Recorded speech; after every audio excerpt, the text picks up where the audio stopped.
Hello and welcome. Prigozhin's coup attempt is over. In this video, we are going to talk what actually happened on Friday and Saturday, and we'll dig into the reasons for that and answer the question, was this an honest coup attempt or was it a staged theater for the public, the famous Russian maskirovka?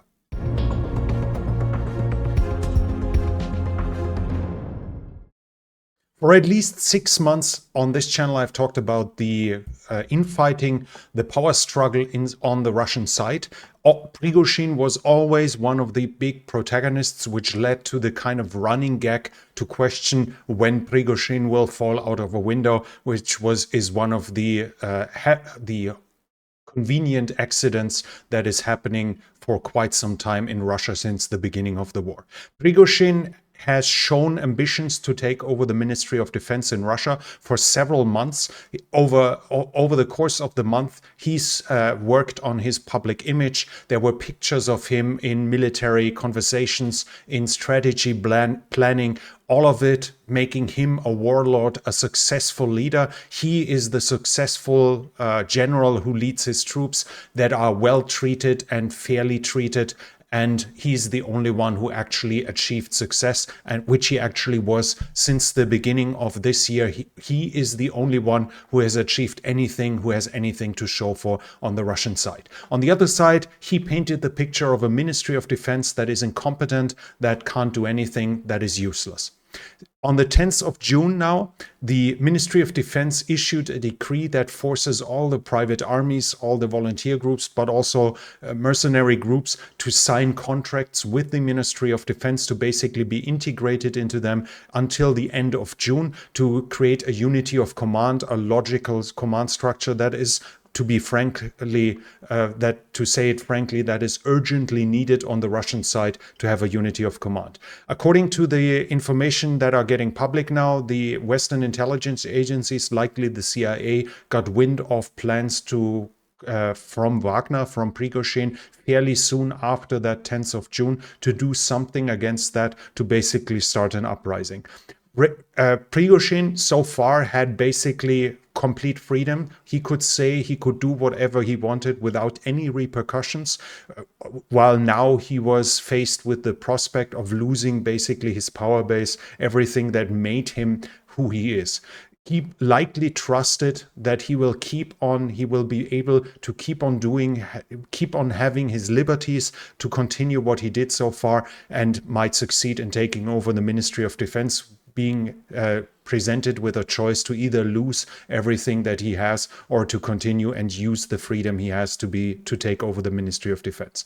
He worked for months on his public image. He was the only one showing any signs of success, which might have led him to the conclusion that Putin might let him get away with it.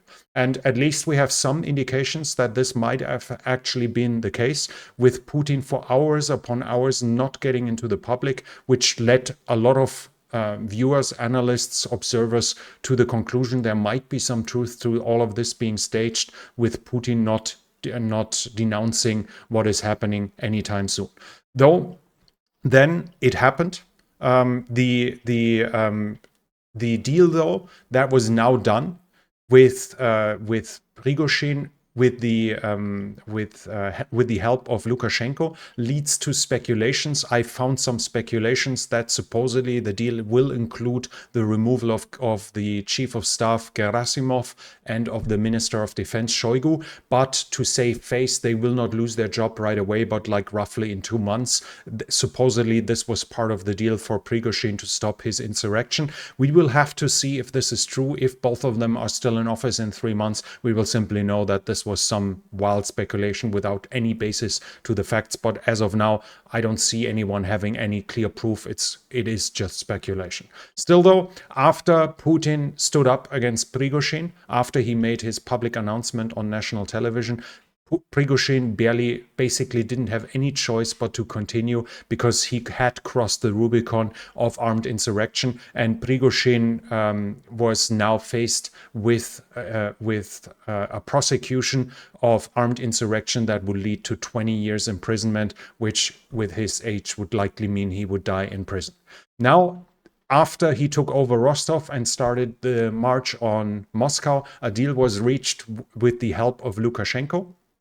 And if the question would be, why would he do that deal? Now we have to see that the soldiers let him pass. Russian soldiers watched Wagner troops cross their checkpoints, but we have to also say those soldiers in general were neither many enough in numbers. They were likely not trained enough. We are often talking about conscripts, and they didn't have the armament to actually stop a full column of Wagner with main battle tanks rolling into their direction. So while they let them pass, they didn't join Wagner either.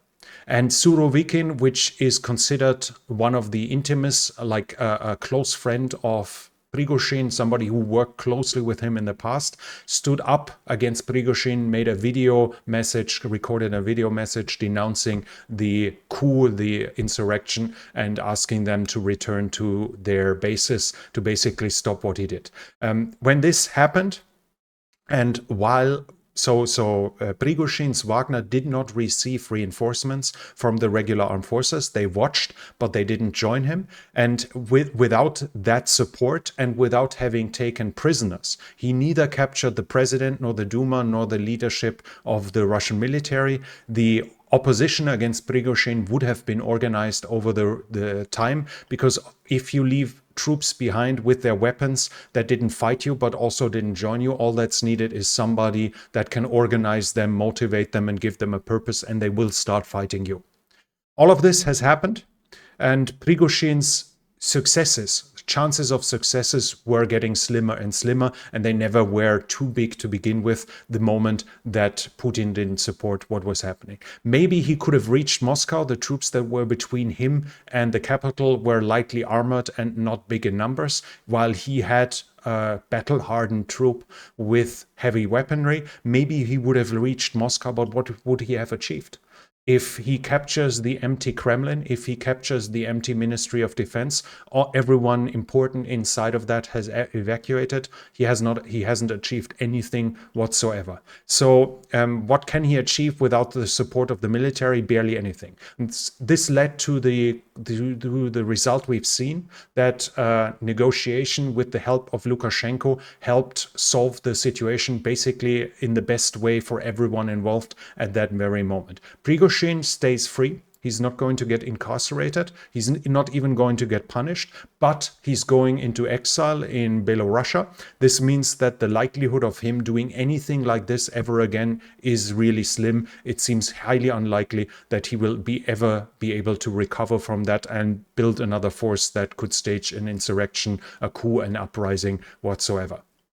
Wagner, which is battle-hardened, experienced, well-trained, continues to be a capable fighting force. They didn't fight against Russian armed forces. There were no serious losses incurred. 7 planes were shot down. The latest number I found was 13 pilots killed. But apart from those 13, there were no serious losses on any side. So the Wagner forces stay more or less intact, while there have not been any additional casualties on side of the Russian armed forces either. So Russian fighters didn't die fighting each other. When we talk about whether it was an actual coup attempt, I would say for me it's a classic military uprising, a military unit that refuses orders and tries to better its situation.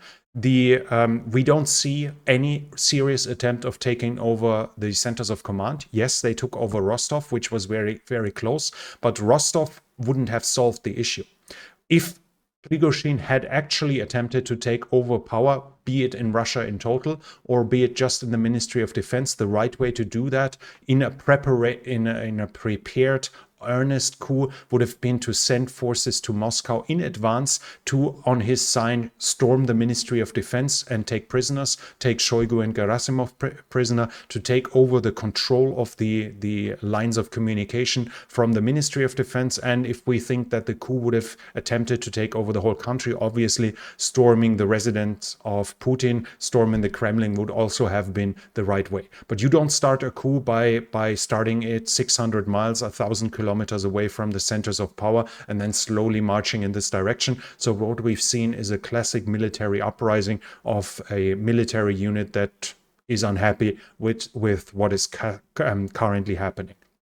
as they didn't achieve anything by taking over Rostov, as Shoigu and Gerasimov didn't respond, and as the prosecutors inside of Russia were threatening Prigozhin with 20 years in prison, he basically had cast the die. He had crossed the Rubicon, so he didn't have any choice but to continue. At that point, his only way out was maybe defecting to the West or trying to win after all. So he had to start his march on Moscow. So at that point, that military insurrection might have led to a coup attempt, but in my from what I see, it was definitely not planned as such.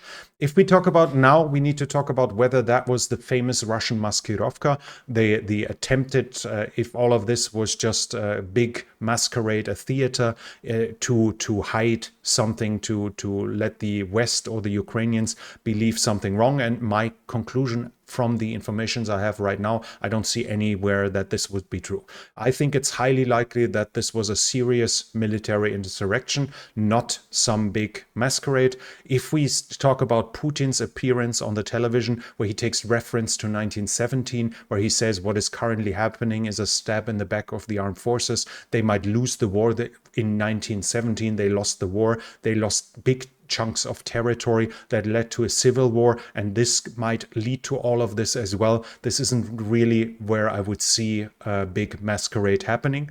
That Prigozhin is retreating to Belarus led to some conclusions. Maybe he takes Wagner with him and then opens a new front in the direction of Kiev into Ukraine. That seems extremely unlikely, because even while Wagner was on the move to invade Ukraine, they will need bases, they will need to build up their forces, they will need supply dumps, everything what is needed for a serious military intervention where you have sustained fighting. You need supply bases, you need preparation, and Ukraine will be able to monitor that. It's not possible that the column just turns left and invades Ukraine and reaches Kiev in a way like this. So this is not an argument where I see any reasonable thinking behind that. And I read the theory that maybe now this was used to show that Wagner cannot be controlled, that Prigozhin is a wild card, a madman, as he has rabies and does whatever he wants. And this could be used by Russia to let him attack the Baltics. While this could theoretically be an argument for that, if the Russian armed forces don't support Wagner, the only result of an invasion of the Baltics I can see are 25,000 dead Russian soldiers. We've seen that in the past when Wagner by itself tried to attack a compound with CIA units, with American forces, and in Syria, where they didn't get military support from the Russian armed forces in place, the Americans just wiped the floor with them. They wiped the unit completely out. Unless the Russian armed forces supply air cover, fighter jets, air defense systems to support any advance by Wagner, the Western air power, as well as mostly the Polish troops, but the rest of the NATO troops would simply crush any incursion by Wagner into the Baltics that isn't supported by the Russian armed forces itself. So that doesn't convince me either. If there is no big point for Maskirovka, then it's probably not going to happen. And if we see the background, it just makes perfect sense that this was Prigozhin's attempt to salvage his current situation and his diminishing powers. And now this is the right point now to think about what this will mean, actually. The effect on the front line in Ukraine will be fairly limited. While Rostov-on-Don is one of the most important transport hubs for the southern front line, for Donetsk and the front line in Zaporizhia and Kherson, there wasn't any fighting there. Wagner didn't block any roads, didn't blow up any bridges, didn't stop any supply convoy that was passing Rostov into the western direction. So the effect on the ground will be extremely limited. Now, there might be now some doubts on the side of the Russian fighters in Ukraine, because obviously that was not a sign of strength and unity. There might be some doubts, some moral effect, but it will likely going to be limited. For Putin, it's more grave because he saw his military watching Prigozhin doing whatever he wanted. While we already said that the military couldn't do too much, they mostly watched. Putin showed that he doesn't have enough control over his armed forces, over his fighting units, but there at least we can give the counter argument that they're currently working on that. The fact that they are working on increasing control, which is by getting all those private armies under the umbrella of the Ministry of Defense was what led to that military insurrection. So at least the Russian side is working on the problem here right now.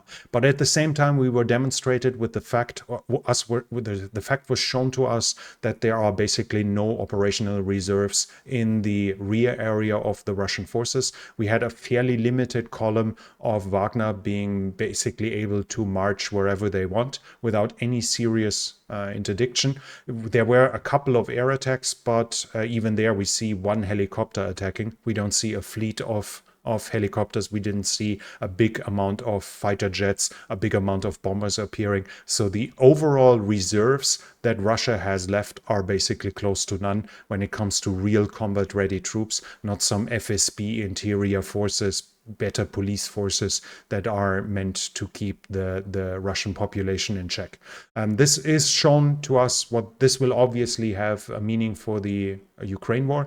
If Russia has no big reserves, then they can't push in much additionally right now, but this shouldn't be too much of a new revelation. We basically knew already from everything we heard in the past that the majority of the Russian armed forces that is capable of fighting a ground war is already in Ukraine and is already deployed. Wagner will likely stop existing as a result of this. Now, there might be some remnants staying in Mali, in Sudan, in Chad. I think they are in some foreign countries, mostly in Africa, maybe under a different name, maybe under the same name, but as a coherent fighting force, they will stop existing. They will be integrated into the Russian armed forces. Whether the Russian armed forces leave them as coherent units and simply assign them a division name or something like this is obviously unclear. It would not be wise to leave them together. If they already did an insurrection, you would probably want to spread them out, but spreading them out would at the same time obviously hurt the cohesion. So we'll have to watch what the Russian Ministry of Defense will choose to do. Regardless, this might impede their fighting capabilities, as they are used to another style of fighting than the Russian Ministry of Defense. But at least in theory, you might argue that in the long run, a military knows better than some private army. So retraining them to the Russian way of fighting might be beneficial to the combat capability in all its requirements, not just storming headlong into Bakhmut, because military fighting war is more than just storming Bakhmut. We'll have to see how much effect that will be, but we can say that Prigozhin's power base should be gone by now. He will no longer have a private army. That seems more or less clear. What happens to Prigozhin in Belarusia is unclear. There are some rumors that he might get a role there, but personally, my gut feeling says, like, why the hell would Lukashenko give him a ministerial post, have him lead some private army, some mercenary group for Lukashenko, somebody who just did an armed insurrection? You don't really give him too much power. If you can avoid it, at least that would be my reasoning. So I think he'll just retire there, and probably that's going to be close to the last what we hear from him. Maybe some more Telegram messages commenting about the war, but that he will have an active role in the Ukraine war or in Belarus seems at least unlikely. That was my summary about the coup, or as I call it, a military uprising. In my opinion, it shows weaknesses on the Russian side, but the effect will be somewhat limited after all, especially right now on the war in Ukraine. And I think it was an honest attempt by Prigozhin to do a military uprising, probably to take over the Ministry of Defense. But now it's up to you. What do you think? Do you agree with me, or do you think I made a mistake here? Write it in the comment section. That really helps with the algorithm too. If you like this video, please hit the thumbs up button. That helps a lot too. And if you're new here, I would like to invite you to subscribe to the channel and hit the bell icon so you don't miss future videos. This channel is only possible because of the support from viewers like you. If you like to support the channel, you can do so by the means in the description. Thank you very much to everyone already supporting the channel. That's it from me for now. Thank you for watching, and I'll be back.